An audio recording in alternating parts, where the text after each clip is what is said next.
Miarabantsika rehetra amin'ny anaran'ny Tompo. Fantatrao ve fa fanjakam-pisorona isika? Izay indray riavana no lohatenin'ity vidéo manaraka ity. Somary lalindalina riavana ny zavatra izay ho ampianariko antsika amin'ity andro ity. Nefa dia mahatsara antsika izany. Indrindray manko ny tian'ny olona ohatrany hoe reny fampianarana fampahirezana reny foana ihany ny tiany henona. Nefa dia tena rehefa mandalina isika dia izay vao anana finoana lalipaka. Ary ny finoana lalipaka ihany no afaka ajoro satria tsara orona miatrika ny zavatra rehetrarehetra izay miseho amin'izao andro ankehitriny izao. Koa dia manasa anao hanaraka hatramin'ny farany izao vidéo izao. Raha vao miresaka antsika hoe fanjakam-pisorona, hoe mpisorona ny kristianina rehetra, dia afangaron'ny olona amin'ny hoe fangatsy ny pasitera na ny mpitondra fivavahana ihany ny mpisorona. Misy koa ilay hoe londohan'ny mpisorona, fa tena tsy marina izany riavana. Fa itsika kristianina rehetra izay nandray an'i Jesosy ho tompo sy mpamonjy ny fiainantsika dia tonga mpisorona daholo. Ary ambaran'ny tenin'Andriamanitra mihitsy izany any amin'ny Petera 2:2-5 fa ianareo kosa hozy izy dia taranaka voafidy, fanjakam-pisorona, firenena masina, olona nalain'Andriamanitra ho an'ny tenany, mba hilazanareo ny hatsaran'ilay niantso anareo, hiala tamin'ny maizina ho amin'ny fahazavany mahagaga. Izany hoe mpisorona, fanjakam-pisorona isika. Ilay fanjakana amin'izany dia entina milaza fotsiny hoe fahefana. Izany hoe nomena ilay fahefana anao ilay asa-mpisoronana isika. Entina milaza koa ilay fanjakana hoe vondrona. Izany hoe vondron'olona izany izay mpisorona daholo ao anatin'io. Izay hoe fanjakan'ny mpisorona. Dia itsika rehetra izany dia mpisorona daholo dia i Jesosy Kristy no mpisorona be. Izay ilay ambaran'ny Hebreo 4:7-10. Izay aloha izany mila ho fantatsika izay. Dia mety anontany ianao manao hoe inona moa izany hoe mpisorona izany, inona ny dikan'izany, ahoana ny ahazoko an'izany tsara. Dia tsy maintsy miverina tsika riavana any amin'ny testamenta taloha mamantatra ny amin'ny atao hoe mpisorona. Rehefa mijery any amin'ny Exodosy 7:5 zao, 5 sy 9, mialoha ny nanomezan'Andriamanitra ny zanak'Israela ny didy sy ny fitsipika tao amin'ny tendrombohitra Sinay, dia nanao fifanekena tamin'ny zanak'Israela izy. Dia ambarany eo manao hoe ankehitriny ozy izy, raha mihaino feoko tokoa ianareo ka hitandrina ny fanekeko dia ho rakotra soa mihoatra noho ny firenena rehetra ianareo fa any tany rehetra. Dia ho fanjakam-pisorona sy ho firenena masina ho ahy ianareo. Ireo ny teny izay ho lazainao amin'ny zanak'Israely. Izany hoe tena vinan'Andriamanitra, programan'Andriamanitra, fikasan'Andriamanitra mihitsy ny ahatonga ny Israely ho fanjakam-pisorona. Izany ny fanekena voalohany izay nataony tamin'ireo vahoakan'Israely ireo rehefa nivoaka avy tao amin'ny tany Egypta izy. Dia mahagaga izany hoe fa maninona no napetraka Andriamanitra amin'ny toerana lehibe ohatr'izany, izany hoe fanjakam-pisorona. Ho antsika izy rehefa avy eo fa arao tsara izao vidéo izao. Tokony hanova ny fomba fijerinao ny tenanao, ny fahafantaranao fa fanjakam-pisorona isika. Inona ary ilay mpisorona?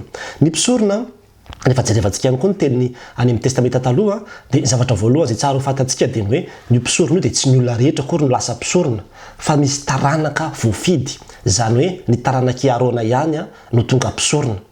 Dia ao ambaran'ny tenin'Andriamanitra any amin'ny Exodosy 7:20 hoe Andriamanitra mihitsy no nanokana sy nifidy ary niantso ny iarona sy ny taranany ho mpisorona eo amin'ny Israely. Tsy maintsy taranaka iarona ianao izany izay vao afaka manao ny asa fisoronana. Samy hafa ny levita sy ny mpisorona. Tsara fantatsika aloha fa niteraka 12 i Jakoba na hoe Israely. Dia amin'ny zanany anankiray misy antsoina hoe Levy. Dia ny taranaka Levy io no antsoina hoe levita. Dia ao amin'ny taranaka Levy io no misy ny taranaky misy ny Arona zany. Dia i Arona taranaka Levy izy, izany hoe levita izy, fa ny taranaka Arona ihany amin'ny levita no afaka manao ny asa fisoronana. Ny mpisorona rehetra zany dia levita, fa tsy ny levita rehetra no mpisorona. Mbola izy vidéo any resahako makasika any amin'ny hoe levita io fa zava-dehibe koa ny ahafantarantsika an'izany, fa izay fotsiny aloha amin'ny hoe i Arona sy ny taranany ihany no voafidy hanao ny asa fisoronana. Zavatra faharoa izay tsara fantatsika koa dia izao ny mpisorona zany dia tena olona masina izany. Tena olona masina izany. Ambarany mihitsy izany amin'ny Exodosy 7:20 manao hoe izao ny zavatra ataonao ozy izy amin'ny hanamasinanao azy ho mpisorona ho ahy. Hanamasinanao azy ho mpisorona ho ahy. Izany hoe ny mpisorona dia tena olona amasinina vao afaka manao an'izany asa mahampisorona azy izany. Dia ohatran'izay koa eo amin'ny 4:7 amin'ny Exodosy 7:20 ihany dia manambara manao hoe ary amasiniko ny tranon'ilay fionana sy ny altara ary ho amasiniko koa i Arona sy ny zanany mba ho mpisorona ho ahy. Zany hoe le asa mahampisorona zany de tena mitaky fahamasinana io ary tsy maintsy hamasinina fa afaka manao an'izany ilay mpisorona. De zavatra tsara fantatsika na ny akanjo ny aza de akanjo spesiala mihitsy no anaovany fa tsy hoe zay akanjo tiany anaovana akory, akanjo fotsy tena hoe mandrakotra azy mihitsy. De ambaran'ny tenin'Andriamanitra moa hoe mba ho voninahiny ozy izy sy ho fahatsaratareny dia manao an'ilay akanjo mihitsy izy zany hanamasinana azy ao anatin'izany rehetrarehetra zany. De ny zavatra tsara fantatsika koa ravana de izao ny mpisorona tsy tonga de hoe lasa mpisorona ho azy fotsiny fa tsy maintsy mbola atokana hosorana hamasinina zany rehetrarehetra zany no atao aminy. De le fanokanana azy ambarany amin'ny Exodosy 7:20 tena hoe misy seremonia atao mihitsy. De misy biby rahana biby izay afafy amin'ny akanjony atao amin'ny sofiny, amin'ny tanany, amin'ny tongony sy ny ohatran'izany mba ahafahana manamasina azy de manokana azy. De misy koa ny menaka zay araraka amin'ny lohany sy ny ohatran'izany fametraha-tanana. Zany hoe zany rehetrarehetra zany no tanteraka zay izy vao lasa mpisorona. Zavatra fahatelo zay tsara fantatsika koa de zao ny mpisorona dia nomena andraikitra. Natokana izy zany mba hanao asa manokana. Dia ny hanao ny asa fisoronana zany ao amin'ny tempoly, ao amin'ilay tabernakely moa izy tamin'izy tany amin'ny tany efitra fa avao rehefa tonga atao amin'ny tany kanana de nivadika le tempoly de ny mpisorona no manao ny asa fisoronana maraina sy hariva mitsofoka ao amin'ny tranon'ilay fionana io. Ny altara zany de tsisy mahazo mikitikitika an'izany sy ny fanaka ao afa-tsy ny mpisorona ihany. Reo zany mandory didika manitra, mandrehatra an'ilay jiro, le fanaovany jiro fito ary mikarakara le latabatra zay misy mofo aseho. De zany no asan'ny mpisorona. Zany hoe ny asa rehetra ao anatin'ny tranon'ilay fionana sy ao amin'ny altara dia tompony andraikitra amin'izany izy ireo zany le tabernakely na ny hoe ao amin'le fiangonana zany zay aty aoriana moa le izy lasa hoe fiangonana. De zavatra tsara fantatsika ihany koa de izao ireo mpisorona ireo de mahazo tombony manokana satria ambarany Numéro 7:20 andininy 7:20 fa izy ireo dia mahazo zay zavatra omen'ny olona. Ohatra zany hoe misy olona zany tonga de manome zavatra ho an'Andriamanitra dia ho azy ireo le izy. Indrindrandrindra misy ny zavatra omena ho an'ny Levita, ny fahafolokarena zao an'ny Levita, fa ny zavatra ohatra hoe ataon'ny olona fanatitra de ho an'ny mpisorona sy ny zanaky ny mpisorona zany no afaka misitraka sy mihinana an'iny. Ohatrany hoe misy olo tenan'Andriamanitra mihitsy zany ireto mpisorona ireto. Izy ireo zany no mifanerasera mivantana manakaiky an'Andriamanitra zay mihitsy ny asany. Dia ohatrany hoe mitondra ny manelanelana koa izy zany amin'Andriamanitra sy ny zanak'Israely, mitondra ny fahotan'ny olona eo anatrehan'Andriamanitra dia zany koa anisan'ny asan'ny mpisorona zany. De ny zavatra tsara ho fantatsika ravana de izao ny mpisorona amin'ny maha-Levita azy de tsy mba manana zaratany teo amin'Israely ary tsy manana lova izy. Fambaran'ny tenin'Andriamanitra amin'ny andininy 20 amin'ny Numéro 7:20 fa ho Jehovah tamin'ny Arona hoe tsy mba hanana lova eo amin'ny tany ianao izy sady tsy mba hanana anjara eo aminy fa izao no anjaranao sy lovanao eo amin'ny zanak'Israely. Zay zany ny mpisorona. De zavatra tsara ho fantatsika de izao nahoana moa tsika hoe lasa mpisorona, ahoana ny ahatonga antsika tampotampoka hoe ho mpisorona fotsiny ohatran'izao nefa olona jentilisa isika. Ny nahatonga antsika ho mpisorona ravana de satria i Jesosy Kristy no nanatanteraka ny asa hanamasinana atsika mba hampisorona atsika. Ny rano zay nalatsany teo ambony hazo fijaliana no nanokanana atsika, nanamasinany atsika dia ny fanahy masina zay nomeny atsika ihany koa nanosorany atsika de nahatonga atsika ho lasa mpisorona. Ary ambarany zany any amin'ny Apokalipsia 1:5 sy 9 manao hoe ho an'izay tiantsika ka namahantsika ho afaka tamin'ny fahotantsika tamin'ny rany sady efa nanao antsika ho fanjakana de mpisorona ao an'Andriamanitra ray. Zany hoe nanao antsika ho fanjakana de mpisorona ao an'Andriamanitra ray. Jesosy Kristy zany tamin'ny rany no nanokana atsika, nanamasina atsika de nanao atsika ho tonga mpisoron'Andriamanitra. Zay zany novan'i Jesosy Kristy zany ny statut atsika, ny identité atsika eo anatrehan'Andriamanitra. Tsy lay jentilisa intsony ianao fa rehefa nanaiky ianao ho dioviny rany Kristy de indray mandeha ny mahampisorona ny olona de indray mandeha de diovin'Andriamanitra ianao hamasinan'Andriamanitra ianao de tonga mpisorona ianao amin'izay fotoana zay ary nomena le fahefana anao le asa fisoronana. Reto ary ny zavatra tsara ho tadiditsika. Voalohany tsy midika zany hoe andeha anangana fiangonana ianao zany satria hoe za zany de mpisorona de andeha anangana fiangonana, tsy izay le izy. Faharoa tsy midika koa zany hoe paster ianao hoe satria zany de mpisorona de dikan'izay de pastera koa zany fa pastera dolo zany ny olona rehetra tsy izay mihitsy le izy na koa hoe tsy ilaina intsony zany ny pastera fa efa mpisorona dolo tsika rehetrarehetra tadio tsara fa itsika rehetra de mpisorona ary marina zany saingy ao anatin'le asa fisoronana le fikarakarana ny fiangonana zay atao de misy fanomezam-pahasoavana samy hafa zay nomena tsika mpisorona rehetrarehetra ireo de ny sasany evanjelistra, ny sasany mpitandrina, ny sasany katekista, ny sasany mpiandry, ny sasany ohatran'izany de misy karazany be deaibe ohatran'izay le asa fanompona zay ataon'ny mpisorona fa tsy hoe rehefa mpisorona anao de tonga de pastera ianao zany zay ny dikany fa mbola asa manokana koa ny mahapastera fa mpisorona daholy itsika rehetra. Zavatra tsara fantatsika koa ravana de ny hoe efa nomena le fahefantsika anao le asa fisoronana ary tsy tokony isalasalany amin'izany ntsony na hoe ny maham-pisorona anao tsy mbola mila fanokanana hafa, ny mahapastera anao na ny mahampiandry anao mbola mila fanokanana hafa fa ny mahampisorona anao efa tsy mila fanokanana ntsony fa zay le hoe fanjakam-pisorona efa nomena le fahefana anao anao an'izay asa izay tamin'ny fotoana izay nanekenao an' Jesosy Kristy ny avitra nataony teo azy fijaliana ho fanadiovana anao de efa no amasinina anao afaka manao an'izay asa fisoronana izay ianao ankehitriny. Ary ny tsara fantatsika koa averiko ihany i Jesosy Kristy no mpisorona be, izy zany no lehibe atsika rehetra, izy ny tena mpitarika atsika zany amin'izao asa fisoronana izay ataontsika izao ao anatin'io fanjakana io zany de ny mpitarika atsika rehetra dia i Jesosy Kristy. De inona am'izay ary ny application an'izany eo amin'ny fiainanao mitondra inona amitsika ary zany ny fahafantarantsika hoe mpisoron'Andriamanitra isika. Ny zavatra voalohany indrindra zay tsara ho fantatsika ary avana de izao itsika de taranaka voafidy zany ny dikany. Tamin'ny Israely tena nitsiriritra mihitsy ny olona mba hoe ho taranaki-Arona zany de mba hanao ny asa fisoronana, voninahitra lehibe nomena ho an'ny Arona sy ny taranany zany fa ianao io na de jentilisa azy ianao angamba ny mpanompo sampy ianao fa iny nanompo nyty karazana vato amakazo ty fa ankehitriny no natokan'Andriamanitra ho mpisorona ho azy ianao, taranaka voafidy ihany koa ianao zany ny dikany. Ary izany mihitsy nambaran'le Petera voalohany faharoa andininy fahasivy ianareo kosa ozy izy de taranaka voafidy zany hoe matoa anao ny fidin'Andriamanitra de tiany ianao, voninahitra nomen'Andriamanitra anao zany aza araraka amin'ny tany fotsiny fa tena raiso amin'ny fifaliana amin'ny fisaorana an'Andriamanitra ny mahampisorona anao fa sitrak'Andriamanitra izany ny programan'Andriamanitra hatrany amin'ny voalohany rehefa nanao fanekena tamin'ny Israely izy de tiany ho mpisorona ho azy ny Israely de itsika zany. Zavatra faharoa de izao io asa mahampisorona antsika io ry havana tsy hoe titra ifalifaliana fotsiny fa tena mitaky fahamasinana io.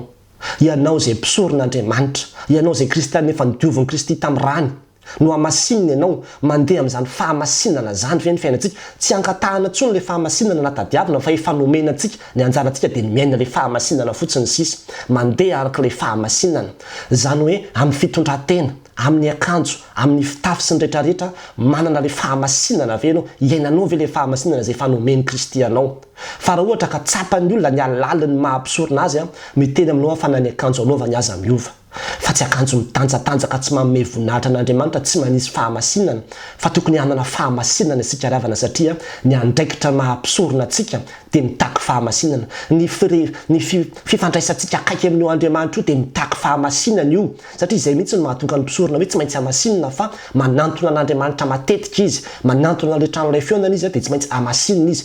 Ianao zay mivavaka manantona an'Andriamanitra io iaino ny fahamasinana zay efa nomeny Kristy anao tamin'ny nanadiovany anao tamin'ny rany. De izao koa ry havana tsara ho fantatsika fa ny mpisorona de rehefa manantona eo anatrehan'io altara io izy na manao le asa fisoronana izy de tsy ny tenany ihany akory no tonga eo fa misy olo tena ny zanak'Israely izy amin'ny asa zay ataony indrindra ohatra ny amin'ny fandoroana didikazo manitra, ny fikarakarana le latabatra izay misy ny mofo aseo dia maneho foana izy ny amin'ny hoe misy olo tena ny zanak'Israely izy mitondra ny zanak'Israely eo anatrehan'Andriamanitra ary zany koa ny asan'ny mpisorona ianao amin'ny fotoana rehetra izay hitondranao ambavaka ny olona hafa de manao asa fisoronana ianao amin'izay fotoana izay satria io fandoroana didikazo manitra io de ambaran'ny apokalipsy fa vavaka ataon'ny olo-masina io izany io ka ny vavaka ho an'ny hafa de tena andraikitry ny mpisorona ihany koa zany ary zany raha teo koa no andraikitry nay mpisorona be de i Jesosy Kristy zay mitondra mbavaka mi-intercéder ho antsika eo anatrehan'Andriamanitra de izany koa ny asan'ny mpisorona mitondra mbavaka mitondra ny hafa ihany koa eo anatrehan'Andriamanitra izy. Ny zavatra manaraka zay tsara fantatsika koa de izao ny mpisorona de manana fahafahana mitsofoka zany hoe manana accès izy miseho eo anatrehan'Andriamanitra satria efa no amasinina efa no diovina izy dia itsika koa ry havana dia tadidio fa tsy mila mpanelanelana izany ntsony ianao raha anantona an'Andriamanitra hoe ampitondrainao amin'ny anina na ampitondrainao andranona ny vavaka ao fa raha azonao tsara ny mahafanjaka-mpisorona antsika dia ho azonao tsara ny amin'ny hoe izaho ihany kay dia afaka manantona an'Andriamanitra mivavaka, izaho ihany dia afaka manao ny rehetrarehetra satria efa namen'Andriamanitra izay fahefana mahampisorona hanatanteraka an'izay azay dia ianao manana fahafahana ianao hifanerasera akaiky ifandray mivantana amin'ilay mpanjaka ny mpanjaka sy tompony tompo tsy azony zanak'Israely natao mihitsy zany tamin'ny andro fahiny satria raha vao manantonatony tranon'ilay fonan'io fotsiny izy dia tonga dia maty nasiana fefy mihitsy io mba tsy hahafahan'ny zanak'Israely mitsofotsofoka miditra ao fa itsika kosa ry havana aty amin'ny testamenta vaovao rehefa maty teo ambony hazo fijaliana Kristy dia nitresaka ilay lamba izay nampisaraka ny efitra masina indrindra sy ny efitra masina izany hoe ny mpisorona zany tonga dia afaka avy hatrany miseho amin'ilay efitra masina indrindra dia tahaka izany koa isika rehefa maty Kristy ka nodioviny tamin'ny rano isika dia ozy amin'izay ny Hebreo manao hoe mandehana amin'izay ozy izy manatona amin'ny fahasahiana amin'izay eo amin'ny seza fiandrianan'Andriamanitra mba ahazahoanareo famonjena sy fiantrana amin'ny andro mahory satria efa nanana mpisorona be isika izay namaky ny lamba ozy izy ny efitra lamba ahafahantsika miroso eo anatrehan'Andriamanitra zavatra sarobidy zany ry havana sarobidy zany fahamarinana izany ny dikan'izany dia manana adidy isika eo anatrehan'Andriamanitra manana andraikitra isika amin'ny mahampisorona antsika dia io adidy io tsy hoe titra fotsiny ilay izy fa ny adidy sy andraikitra antsika zany dia ny miandraikitra ilay tabernakely tompona andraikitra daholo ny mpisorona rehetra aza miteny fotsiny hoe ny pastera ny tompona andraikitra amin'ny fiangonana fa ny mpisorona rehetra dia tompona andraikitra amin'io fiangonana io tamin'izany fotoana izany moa mbola hoe ny tabernakely ny altara sy ny rehetrarehetra tateoriana ilay izy rehefa tonga atao amin'ny tany kanana ny zanak'Israely dia nivadika ho tempoly ilay izy amin'izao fotoana izao efa ravy io tempoly io fa ny tempoly dia tsy inona fa ny fiangonana samy tompona andraikitra ny kristianina rehetra izay mpisorona amin'ny fampandehanan-draharaha ao anatin'ny fiangonana ary efa nomena fanomezam-pahasoavana mihitsy izy anatanterahana izany tsy tokony izy mihitsy kristianina raha resy lahatra ny amin'ny mahampisorona azy tsy hanao ny aninona zany eo amin'ny fiangonana fa hoe zay dia kristianina tsotra fa tokony handray anjara ianao amin'ny fampandehanana ny fiangonana ary tokony ampiasa zay talenta omen'Andriamanitra anao satria izany ny mahampisorona anao tsy mpisorona hipetrapetraka fa mpisorona hiasa ary tompona andraikitra ianao fa izany ny nanokanan'i Kristy anao mba hanao ny asany hanao ny asany ao amin'ny fiangonana dia izany mihitsy ny ambaran'ilay Korintianina voalohany teo manao hoe hilaza ny hatsaran'ilay niantso anareo niala tamin'ny maizina ho amin'ny fahazavany mahagaga ho amin'ny fitorinany filazany tsara izany nanokanan'Andriamanitra antsika ho mpisorona ary tsy afaka manao an'izany asa izady ianao raha tsy hoe efa no amasin'ny Kristy tamin'ny rany dia izao misy olo tena an'Andriamanitra koa ny mpisorona satria ny zavatra izay aterin'ny olona dia omena an'Andriamanitra dia mpisorona ny mandray azy zany hoe omena ny mpisorona izay zavatra omena an'Andriamanitra tena fisoloana tena an'Andriamanitra ihany koa zany ety ambonin'ny tany eo anatrehan'izao tontolo izao dia itsika no hoanitry Kristy isika no hafantarany olona hoe ohatra ahoana ny fofon'izany kristianina zany Kristy zany ahoana ny hatsaran'izany fivavahana zany dia itsika no ahitana izany maneho an'Andriamanitra eo amin'izao tontolo izao isika ary misolo tena an'Andriamanitra eo amin'izao tontolo izao isika amin'ny fiainana izay ataontsika andraikitra nomen'Andriamanitra antsika ihany koa zany ary ny farany ry havana dia izao tsy manana lova eto amin'ity izao tontolo izao ity ny mpisorona fa Andriamanitra ny lovany Andriamanitra ilay tompony ny harena mihitsy ny lovany ary zany no tokony ho toetsaintsika raha fantatrao zany rehetrarehetra zany dia tokony hanova ny fomba fijerinao ny tenanao zany ka tonga anao atsapa manao hoe hay ve izany tokoa no nahatonga an'i Jesosy ho faty teo ambony hazo fijaliana mba hananako an'izany statut zany mba hahatonga hanana an'izany toerana zany eo anatrehan'Andriamanitra ahafahako manantona an'Andriamanitra ahafahako mifanerasera amin'Andriamanitra satria izay no atao hoe fanjakam-pisorona isaky ny mivavaka ianao tadio fa ny Israely tsy afaka mivavaka zany hoe any an-trano na ohatran'izany fa ny vavaka izay ataonao dia fanatonanao eo anatrehan'Andriamanitra manantona amin'ny fanatrehan'Andriamanitra ianao amin'ny alalan'ny vavaka dia izay dia efa asa fisoronana izay asa fisoronana izay hoe fanatonanao hifanerasera amin'Andriamanitra zany izany ny tanjon'Andriamanitra izany ny vidin'Andriamanitra efa tanteraka ao aminao zany iaino ivelomy fa fahasoavana lehibe izay nomen'Andriamanitra anao andeha ravana hivavaka hisaotra an'Andriamanitra no ny amin'izany fahamarinana fantatsika izany hivavaka isika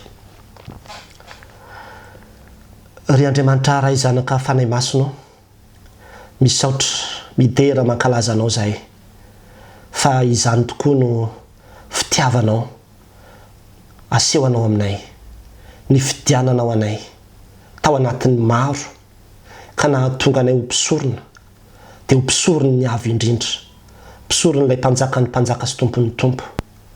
Misaotra Jesosy Kristy fa izany no antony nandatsaranao ny ranao teo ambony azy fijaliana dia ny hahatonga anay ho mpisorona ary tanteraka ao zany, vitanao zany. Na dia tsy fantatray tsy dia iainanay aza, ankehitriny dia nisokafanao ny masonay ahalala fa mpisorony ny avy indrindra izahay. Ary efa natokana ho anao Andriamanitra mihitsy ny fiainanay, ka na ny fiainanay sy ny lovanay sy ny fiafaranay, ny maizy azy anay sy ny andraikitray dia miodikodinao aminao daholo. Ianao no antony fahavelomanay sy ny antony fisianay. Koa dia atolotray tanteraka ho anao ny fiainanay Andriamanitra. Aoka ahatanteraka izany asa zany tsiraray avy.